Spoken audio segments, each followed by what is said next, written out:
Hola gente, ¿cómo están? Mi nombre es Francisco Rossi y hoy vamos a hacer las preguntas y respuestas que les había mandado hace unos días por Instagram.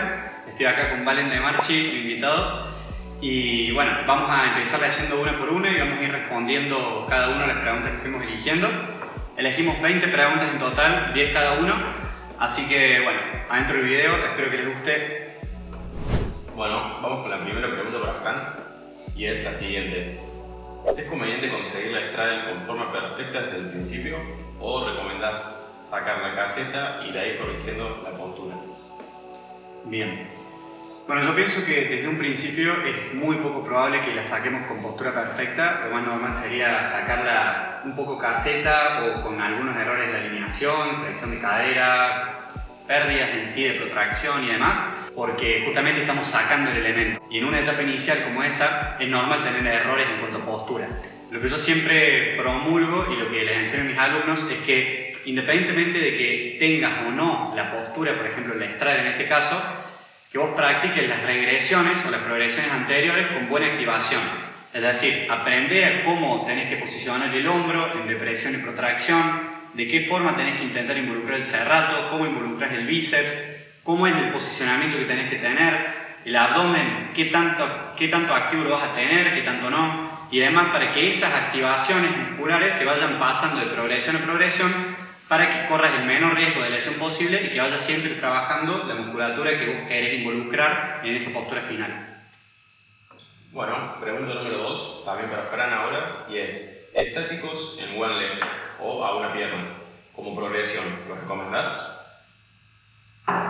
Bien, bueno, esta progresión hace unos años no la recomendaba mucho para prácticamente ningún atleta, ya sea principiante, intermedio o avanzado, porque no me gustaba en sí la transferencia que había desde la propiocepción. Había algunos cambios en cuanto a palanca, a nivel sensaciones, y también de que es fácil tener asimetrías en algún lado, ya que a menos que tengas un nivel de propiocepción muy elevado y que sepas en qué angulación metes la otra pierna para en la otra serie hacerlo de la misma manera, es difícil tener alguna descompensación o asimetría.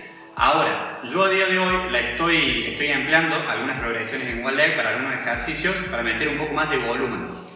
En este caso sí lo veo eficiente a día de hoy porque, por ejemplo, yo considero que tengo una propiocepción muy elevada y puedo controlar y hacer los ejercicios con una angulación muy similar, si no exacta. Entonces, en ese caso, en atletas que tengan buena propiocepción y sean ya avanzados en el entrenamiento, pienso que le pueden sacar un provecho, más que nada para disminuir la intensidad en caso que no quieran hacer uso de las bandas. A su vez, no recomiendo su uso en atletas principiantes, sí en caso de intermedios con muy buena propiocepción, pero intermedios que tengan buen nivel de fuerza, pero no tanto conocimiento corporal, aún así no lo recomiendo. Perfecto. Bueno, pregunta número 3, para Valen. ¿Crees que es necesario que existan categorías de peso y altura en las competencias de Power Free? Sí, pero para mí hay como dos cuestiones diferentes, porque está claro el ejemplo, por así decirlo, tenés competencias del estilo Iberian Battles, que son versus estelares, y ahí hay un atleta contra otro atleta, que me parece que ahí está bueno que sí están en igual de condiciones, ya sea en peso y altura, porque lo hace mucho más entretenido y como más reñido, ¿no? Están como en igual de condiciones, así que yo creo que ahí está bueno, está justificado. Pero después, ya si tenés una competencia a lo formato Burning, que hay, por así decirlo, 24 atletas, me parece que ahí sí puede haber una brecha de peso.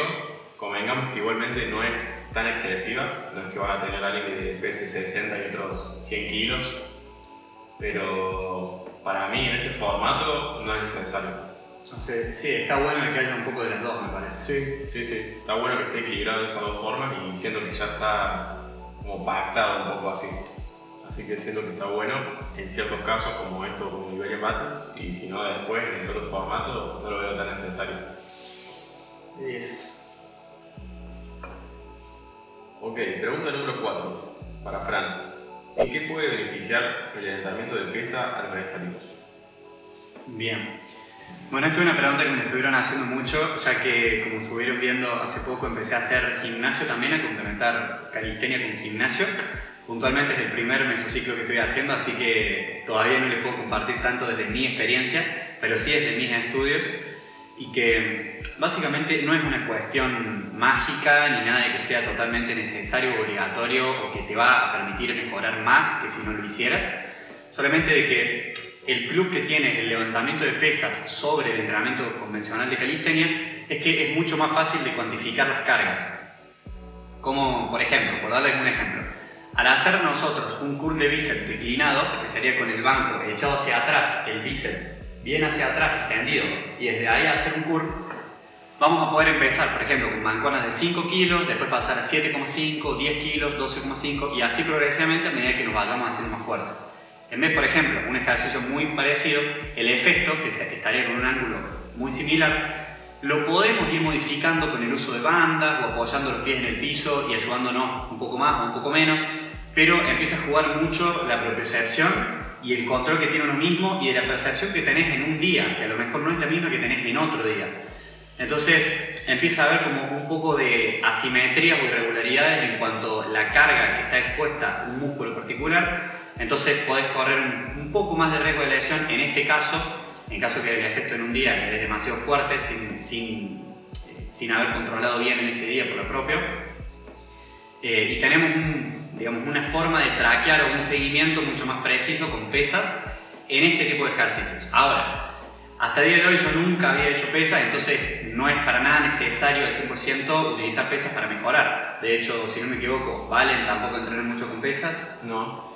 Entonces, nada, es un complemento que si te gusta y querés variar un poco tu entreno te va a servir en caso que lo utilices bien, más que nada para aislar o para hipertrofia en ciertos músculos específicos, pero no es 100% esencial. Perfecto. Ok, pregunta número 5 para Fran, y es la siguiente. ¿Es beneficioso terminar la serie de específicos con básicos para reforzar o evitar perder masa muscular? Bien. Bueno, esto depende totalmente de la rutina que tengas establecida, es decir, en caso que vos tengas una rutina ya con cierto volumen semanal de ejercicios de skills y otros de complementarios, ya van a estar incluidos y no te va a hacer falta meter más al final de la rutina, por ejemplo, que veo con muchos atletas, más que nada principiantes o intermedios, se hacen una rutina de skills, por ejemplo, solo de plancha, y al terminar la rutina hacen básicos a gusto, digamos. Y empiezan a hacer ejercicios que tienen ganas de hacer ese día o que se sienten más fuertes para este o para aquel y demás. Eso sí que no lo veo tan efectivo, más que nada porque no estás teniendo un traqueo o no estás teniendo un seguimiento de las cosas que estás haciendo semana a semana o entreno a entreno. En ese caso no me parece tan bien el meter cosas fuera de la rutina después de skill, por ejemplo en este caso básicos. Pero el meter básicos dentro de la rutina puede ser interesante en un principio, por ejemplo, en atletas principiantes o intermedios, para generar hipertrofia general y fuerza general en la musculatura, en grupos musculares grandes, que por general son ejercicios compuestos de calistenia, como flexiones en pino, fondos, remos, dominadas y demás, que te van a servir para transferir fuerza a todo el resto de estáticos que vos quieras sacar después. Pero cuando ya te vas haciendo avanzado o elite, llega un punto en donde esos básicos no tienen tanta cabida en cuanto a la rutina, porque te van a demandar bastante energía, es decir, la fatiga va a aumentar por un estímulo a los estáticos que no va a ser tan grande como meter un ejercicio específico para los estáticos. Entonces, en ese punto o en ese caso, no recomendaría tanto. Por ejemplo, yo en época de fuerza o de preparación para competencia hago 0 básicos, solamente lo utilizo para entrar en calor, y esto ya hace años que lo vengo haciendo de esta manera. Ok, pregunta número 6, para Valen. Segundos de tuck plunge recomendados para pasar a la siguiente progresión. Bueno, creo que esto es algo que muchas personas siempre lo barajan o lo preguntan, como está el típico que te dice con 25 segundos, 30 segundos ya podés pasar a una advance, pero creo que es algo que está muy bueno que lo hablemos, porque por ejemplo hay gente que sí puede tener una mantención de 25 o 30 segundos de una tuck plunge, pero es lo que hablábamos, ¿no? La postura no está, digamos, perfecta y no se ve una solidez. Por ejemplo, a la hora de la estar tirando, por así decirlo, simplemente de fuerza de pecho, que se nota que está la protracción caída, no hay depresión de hombros, o sea, la cabeza entre los hombros, la cadera un poco muy baja, los glúteos también. Entonces, si vos haces 30 segundos con esa progresión, para mí a la mínima que ya pases a un advance o quieras las rodillas extenderlas un poco más, se te va a caer todo, va a ser instantáneo, vas a ir a tocar el suelo enseguida y no vas a poder pasar, digamos, como se debe. En lugar, si vos haces unos 10 segundos o 15 como mucho, con una postura muy bien ejecutada, por ejemplo, con depresión de hombros, la cadera arriba, no excesivamente, yo creo que ahí, si tenés 10 segundos bien sólidos, que no sea que estás aguantando la caída, sino realmente empujando el piso. Así que yo siento que con 10 segundos sólidos podrías estar próximo a hacer unos 5 o 3 segundos en una progresión siguiente y podés hacer un ejercicio que está muy bueno, que es desde tu planche con buena forma, abrís advance y podés hacer ahí 1 segundo o 2 segundos en esa progresión y hacer la regresión a la siguiente. Para mí es muy efectivo y está muy bueno y no perdés lo que es la progresión del ejercicio. Así que esa sería mi final de respuesta, digamos. Pregunta número 7. Cuando se empieza a subir un press de plancha después de una isométrica, ¿se mantiene una rotación externa o se hace una rotación interna a medida que se va subiendo? Ok. Bueno, esta la vamos a responder rapidito. En sí, la plancha, como dijimos, es con rotación externa de hombro. El hombro no tiene que estar tampoco excesivamente rotado externamente, sino un poco más que neutro. Hay personas que tienen un poco más de facilidad o sienten mayor comodidad a nivel cabeza del húmero rotando más externo o menos externo, es decir, más llegando a neutro. Pero llegamos a un consenso general de que interno no es, ¿no? Ahora, al hacer el press, el movimiento normal de nuestro hombro es de que se vaya internalizando un poco al llegar a la parte superior, es decir, al rango máximo de flexión de hombro. Entonces es normal de que al empezar la plancha estemos en rotación externa y a medida que subamos se vaya internalizando un poco. Tampoco que lleguemos al extremo de rotarlo internamente forzosa, porque ahí ya vamos a tener un dolor en el hombro. Pero, digamos, una rotación natural que se va llevando hacia interno de a poco es totalmente aceptable. Ok, próxima pregunta. ¿Cómo orientar los entrenamientos al Power Free? ¿Cuáles son las claves? ¿En qué se hace mayor enfoque? Responde Vale. Primero, para mí, si querés orientarte a lo que es un entrenamiento de solo Power Free, hay que considerar que tenés que tener un nivel intermedio, ya un poco más tirando avanzado. ¿Por qué? Porque si sos principiante no es efectivo, ya que tenés que tener una ganancia de fuerza, empezar a sacar las skills y convengamos que primero, en una primera instancia vas a estar solo haciendo ejercicios de hipertrofia y ganando fuerza. Ahí ya podrías encarar tus entrenamientos a lo que es el Power Free. Lo que tenés que hacer es aumentar la cantidad de skills, ya sea plancha, front, festo, por así decirlo. Y a medida que vos vas subiendo eso, vas disminuyendo lo que viene siendo los ejercicios de hipertrofia, lo que puede ser básicos y demás. En mi caso, lo que yo hago es orientar, cuando me falta más o menos aproximadamente un mes para competir, enfoco todo mi entrenamiento, que bueno, anteriormente era de ganancia de fuerza, que yo lo divido. Cuando hago ganancia de fuerza hago, por ejemplo, día 1, 2 y 3 de plancha y el resto de días hago de front. Lo divido así para tener una ganancia de fuerza más específica y me resulta mucho mejor. Entonces lo que hago, cuando me falta un mes aproximadamente para competir, como dijo Fran anteriormente, retiro todo lo que es básicos o cosas por el estilo y solo le meto al específico, skills, ya sea practicar los combos, ya sea darle como un poco menos de intensidad, pero sí, 100% enfocado a lo que es skills. Ok, siguiente pregunta para Fran. ¿Cómo entrenar SAT y qué requisitos ocupas para entrenarlo? Ok, bueno, si hay alguien que quiere empezar a entrenar SAT, ya es obvio de que esa persona tiene un nivel muy alto en tensión. Entonces yo ya asocio a una persona que empieza a entrenar SAT con una persona que ya por lo menos tiene 5 segundos de front lever touch sólidos, 2 o 3 pull-up to touch en front lever y ya tiene bastante bien dominado el wide, es decir, ya puede hacer algunas pull-up en wide, con postura perfecta, hacer algunos segundos de touch en wide y demás. Bueno, para una persona que tiene ese nivel de estáticos en front, lo que recomendaría sería principalmente dos cosas. Lo primero, empezar a spamear más en el entrenamiento o agregar más volumen al front lever wide, disminuyendo el volumen de front lever normal o close grip, para que esa fatiga que se estaba llegando al close grip se la empiece a llevar el wide y por ende le puedas meter más volumen y especificidad por ende a ese patrón. Ahora, empezar justamente por eso, empezar a ganar más fuerza en wide, ya sea en pull-ups y en touch, ir progresivamente abriendo cada vez más el touch wide y a su vez, para empezar a introducir la propiocepción del SAT, meterse con bandas elásticas a practicar directamente el hold de SAT, empezando por una banda muy gruesa, haciendo holds, por ejemplo, de entre 10 y 15 segundos con postura perfecta, con buena retracción escapular. Los hombros pueden estar en depresión, neutro, un poquito elevado, eso depende de la apertura que vos estés haciendo el SAT. Por lo general, a mayor apertura, más depresión, y a más cerrado el SAT, más elevación de hombros para mantener justamente las manos en el centro de masa de nuestro cuerpo.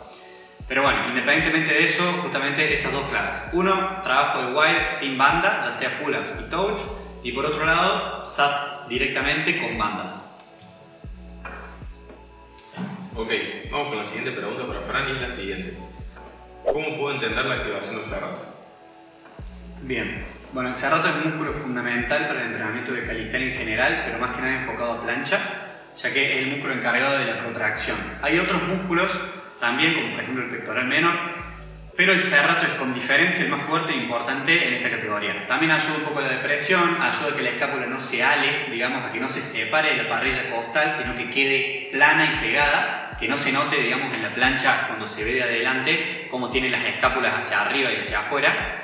Para evitar ese patrón que las escápulas se levanten, el cerrato tiene que estar muy fuerte y activo para pegar la escápula a las costillas. Ahora, un error que veo muy común en los atletas es de que quieren acelerar la progresión que tienen en la plancha, entonces se van a una progresión que no tienen dominada. Por ejemplo, un atleta que tiene tuck advance, 2 segundos, 3 segundos, ya quiere empezar a hacer estrada. Entonces lo que pasa en ese momento es que asocian la protracción con la elevación de hombros, entonces ahí ya el cerrato empieza a actuar de manera más inefectiva y se empieza a alar la escápula, que es justamente este movimiento que estoy haciendo acá. Algunas recomendaciones generales para no hacerme tan extenso, ya que este tema requiere un video aparte solo, sería mantener progresiones que uno pueda controlar con la escápula bien posicionada, con un buen grado de protracción, meter ejercicios básicos, digamos, en donde se complemente justamente el gesto de protracción y retracción a nivel propioceptivo y también para darle un poquito más de fuerza e hipertrofia de manera aislada al cerrato, como por ejemplo hacer puentes frontales en el piso, haciendo retracción y protracción, intentando evitar que al hacer protracción se eleve el hombro para no asociar estos dos patrones que en realidad deberían ir separados, sino siempre en depresión, haciendo retracción y protracción. Después haciendo algunos otros ejercicios como el Dolphin Press, en donde empezamos en puente, hacemos un press y volvemos a puente, también en contra de la pared, es decir, hay un montón de ejercicios que pueden servir, pero lo que recomiendo es eso. No rushear, por así decirlo, las progresiones, sino mantenerse en progresiones en donde nuestra escápula puede estar siempre bien pegada a la parrilla costal y con buen grado de protracción, añadir estos ejercicios complementarios para cerrato y desde ahí progresando sobre esa base. Ok, siguiente pregunta y la siguiente, también para Fran, y es esta. ¿Cómo planificarse bien? Llevo 1 año y medio en calistenia y no sé lo que es un mesociclo. Bien, bueno, primero que nada, un mesociclo es un periodo de entrenamiento que está compuesto por lo general entre 4 y 8 semanas de entrenamiento. Un microciclo sería un periodo de entrenamiento entre 4 y 7 días, por lo general una semana, y un macrociclo se le llama cuando son a partir de 2 a 3 meses para adelante. De todas formas, yo voy a hacer un video bien específico acerca de todo esto para que quede claro. Ahora, acerca de cómo planificarse bien. Bueno, ahí hay dos alternativas. Una alternativa que es la más larga y costosa en cuanto a tiempo, es de manera autodidacta ponerse a estudiar, hacer cursos, comprarse libros y ponerse a estudiar en sí un poco la biomecánica, la anatomía, metodología de entrenamiento, que esto requiere años y además prueba y error, ya que en todos los cuerpos no es lo mismo, y más en calistenia, que justamente por lo general lo que hacemos nosotros es extrapolar la información de otros deportes, como por ejemplo powerlifting y demás, y llevamos esa información al terreno de calistenia, por lo que no es 100% compatible y muchas veces también hay que hacer esto que digo de prueba y error. Esa es una opción que es la que hice yo y la que muchos atletas que entrenan hace años han hecho, porque no existía mucha información al respecto. Pero la otra opción, de que es más fácil en cuanto a tiempo, pero también requiere una inversión, es justamente asesorarse con una persona de que haya hecho este proceso, de que vos podrías hacer, pero te llevaría muchísimo tiempo, una persona que ya lo haya hecho, que haya conseguido los objetivos que vos querés conseguir y que vos confíes en esa persona. Entonces, yo, por ejemplo, si al empezar hubiera tenido una persona que me haya asesorado, me hubiera servido un montón a ahorrarme lesiones, ahorrarme tiempo de entrenamiento con malos métodos y demás. Pero bueno, por suerte, a día de hoy hay un montón de entrenadores de calistenia con los cuales asesorarse, siempre y cuando teniendo en cuenta de que esta persona tenga los objetivos que vos querés lograr y que sepas que esa persona está bien informada. Próxima pregunta para Valen. ¿Entrenar solo básicos de hombros? ¿Podré tirar planche más fácil o necesito entrenar la técnica y postura?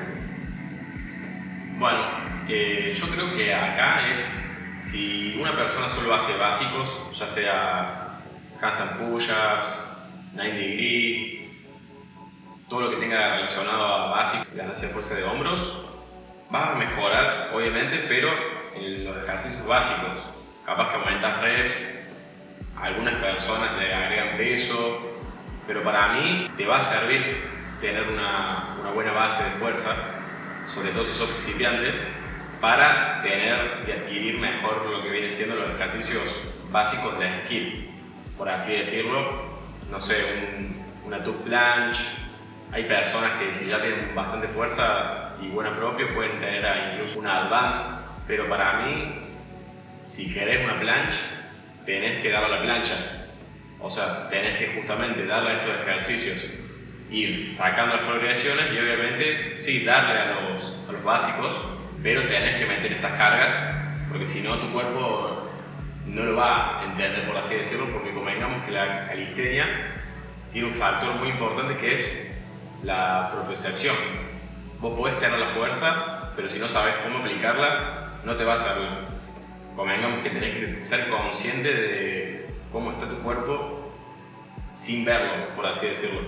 Por eso yo siempre recomiendo lo que dijo Fran antes, estar asesorado o tener mínimo una persona que te diga, sí, está bien, tener las piernas muy elevadas, la cadera muy abajo, porque es importante. Bueno, siguiente pregunta. ¿Cuánto ayuda esa banda y por qué? Fran. Bueno, a esa banda lo que hacía referencia, calculo, es de que justamente en la historia que había subido estaba haciendo full planche presses, si no me equivoco, con una banda en la cadera, así que hace referencia a esa para los que no lo vieron. Con respecto a este tema de las bandas, yo no me fijo en qué kilaje, digamos, en qué cantidad de kilos me está sacando la banda, sino que yo lo que me fijo es en qué rango de repeticiones soy capaz de lograr con esa banda en concreto. Por ejemplo, ahora que estoy en una fase de hipertrofia, estoy separándome un poco por rango de repeticiones en ciertos ejercicios, ¿no? Entonces, por ejemplo, en full planche presses, el objetivo que estoy teniendo ahora es de llegar a entre 5 y 10 repeticiones para lograr el estímulo que yo quiero darle con ese ejercicio, ¿no? Ahora, ¿cuál es la banda que voy a elegir? Es la banda que a mí me permite llegar a hacer entre 5 y 10 repeticiones en ese ejercicio a un RIR que yo quiera, por ejemplo, a un RIR entre 1 y 2 por serie. Entonces, no me importa a mí si es la banda que me quita 10 kilos, 15 kilos, 5 kilos o sin banda en un futuro, ¿no? Cuando ya me vuelvo a adaptar bien, sino que lo que yo quiero darle es el estímulo de rango de repeticiones que conlleva también a porcentaje de intensidad que viene intrínseco. Los que vieron el video de cómo calcular intensidad en calistenia lo sabrán, que yo quiero lograr justamente en ese ejercicio. Así que la banda que utilizo es para llegar a eso. Siguiente pregunta. ¿Cómo dividir los entrenamientos de plancha? Entre push, press y mantis. Bien. Bueno, esto también es un mundo y hay un millón de formas de planificarse y de separar los estímulos de plancha en diferentes días a la semana. Depende de la disponibilidad horaria de la persona, es decir, se puede meter más frecuencia semanal o menos y tiene que hacer full body, entonces en este caso podría meter menos volumen o juntar más los estímulos en un mismo día. En personas que tienen mucho más tiempo o están mucho más adaptados y pueden hacer más frecuencia y más volumen, pueden meter más ejercicios, separarlos en diferentes días a cada estímulo. En sí, en calistenia estoy viendo de que hay mucha diversidad en cuanto a atletas. Por ejemplo, hay atletas de muy alto nivel que entrenan la plancha de 2 a 3 veces a la semana y ya con eso les alcanza para tener un nivel muy alto. Y hay otros atletas que la entrenan de 5 a 6 veces a la semana y tienen un nivel similar. ¿En qué se basa esto? En el ratio que hay entre la frecuencia y el volumen y la intensidad que le estamos dando en cada entrenamiento. En sí, la idea es que nunca lleguemos a un estado de fatiga muy alto y podamos mantener un buen estímulo semana a semana, que seamos capaces de aumentar alguna de las variables.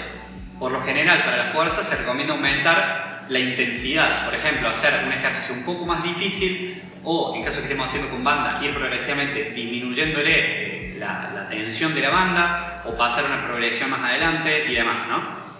Un punto importante también con este respecto acerca de cómo dividirlo sería pensar qué patrón te jode más al tejido conectivo, es decir, ya sea tendones, ya sea articulaciones y demás, ya que justamente estos 3 tipos de patrones que me dijeron, push-up, presses y maltés, más que nada el maltés es bastante jodido para el codo en personas hiperlaxas más que nada.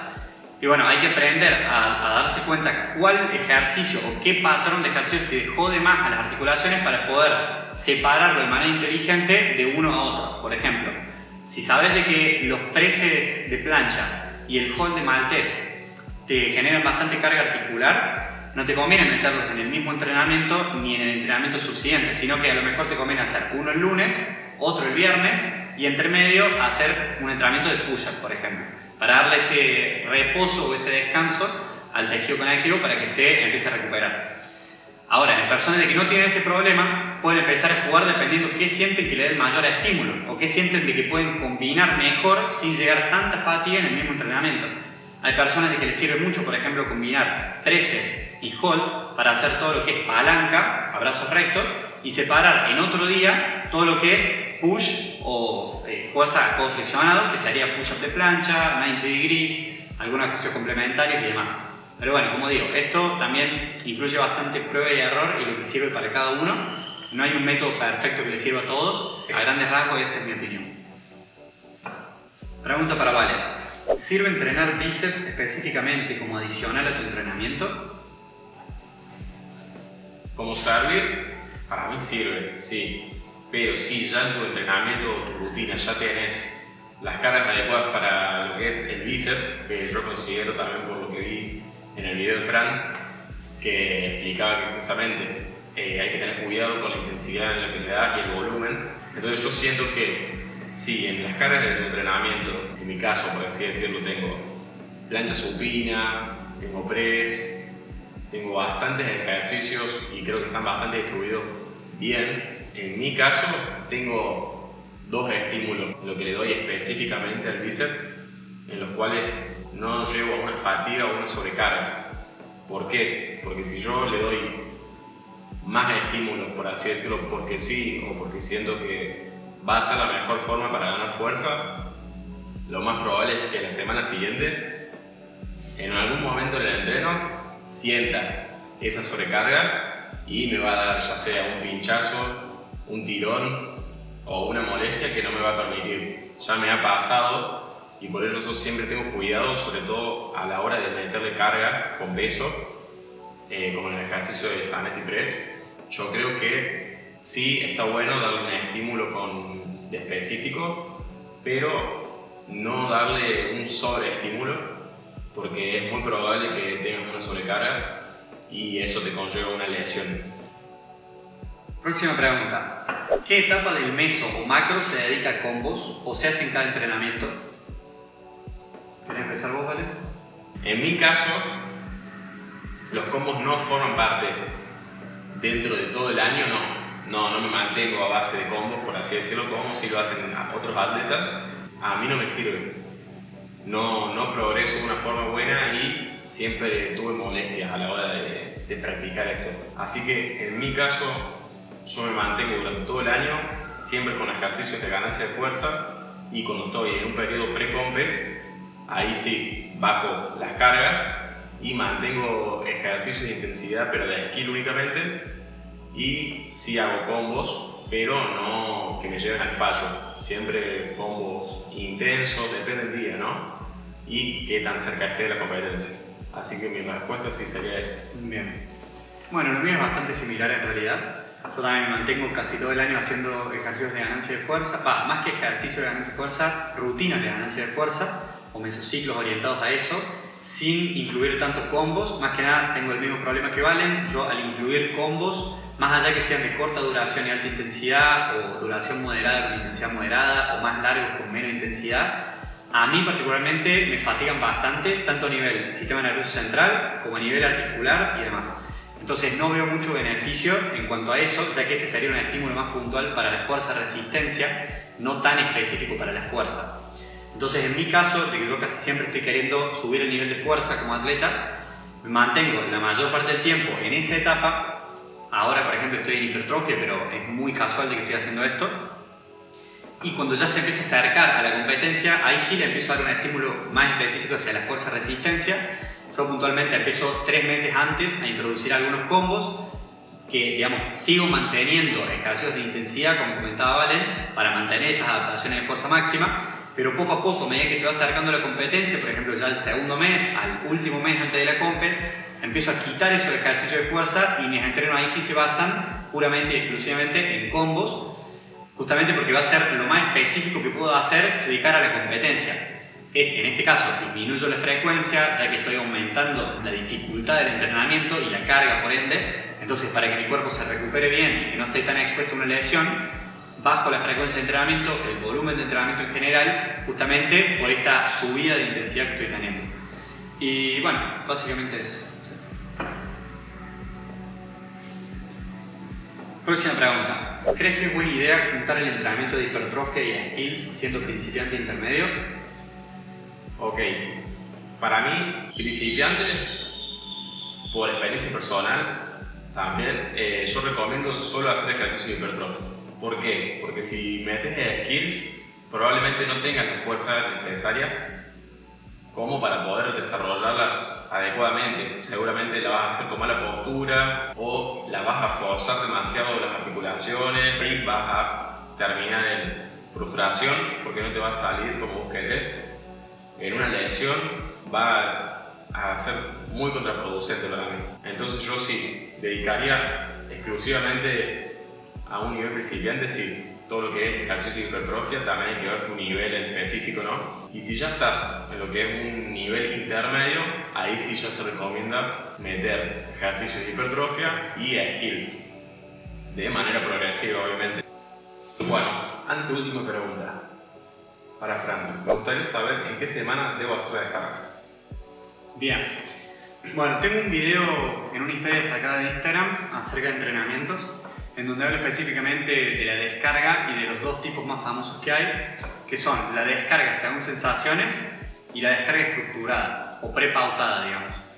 Entonces, ¿a qué hacen referencia estos dos métodos? Uno, el pautado, la descarga pautada, es una fecha en la cual nosotros establecemos una descarga porque se supone que vamos a estar fatigados lo suficiente como para necesitarla. Es decir, si nosotros tenemos una planificación de 4 semanas del mesociclo, la descarga vendría en la quinta, justo después de terminar la rutina.